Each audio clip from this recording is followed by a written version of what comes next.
Can actual negotiations now occur, or will this, I mean, are we just kicking the can down the road? Is this all going to happen again? Well, you know, Anderson, we are kicking the can, but better to kick the can than to stomp on the can, which is where we were just a few hours ago. Where's the room to negotiate, though? I mean, what issues do you see? We have said consistently that we're willing to negotiate everything and anything, but it has to be negotiated with the government open and without default. And so we look forward to a debate with Republicans on things like Medicare, on things like jobs, on immigration, on balancing our budgets responsibly.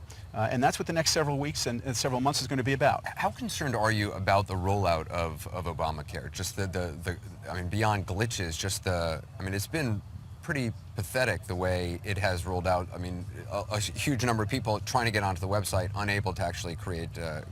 Well, I know in my own home state, New York, there's been just enormous demand, unprecedented demand for access to the Affordable Care Act, because in New York, the exchanges are going to reduce premiums in half.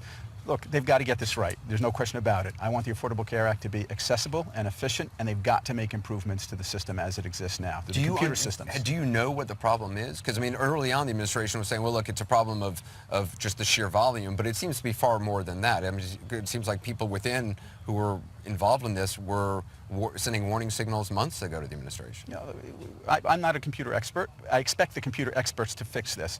I will remind you that when the Republicans passed Medicare Part D, it was riddled with problems, and Democrats didn't use those problems to sabotage Medicare Part D. We worked with Republicans to get it fixed. We need the same spirit of cooperation now on the Affordable Care Act and all of the other issues that are confronting this country. When there are Republicans who are still going to go to their constituents and say, I still want to defund, I still want to delay Obamacare, and we can do it and fundraise on it, are they being dishonest?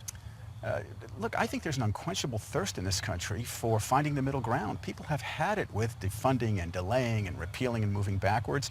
I think the 2014 election is going to be a referendum on whether you want people with reasonable common sense solutions who are willing to find middle ground, or do you want to continue to have these manufactured crises, these cliffs, these shutdowns, these showdowns, and this obsession with trying to defund and repeal the Affordable Care Act. So in fact, you're saying this next election could be a referendum really on the Tea Party, is what you're saying? I think it will. In many respects, I think there's a lot of buyer's remorse setting in with the Tea Party. We have just gone from cliff to cliff. You know, this place, Washington, has been like that old cartoon, The Roadrunner, another episode, another cliff.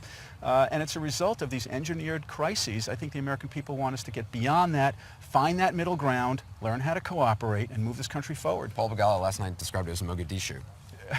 I don't know. Congressman Israel, thank you very much.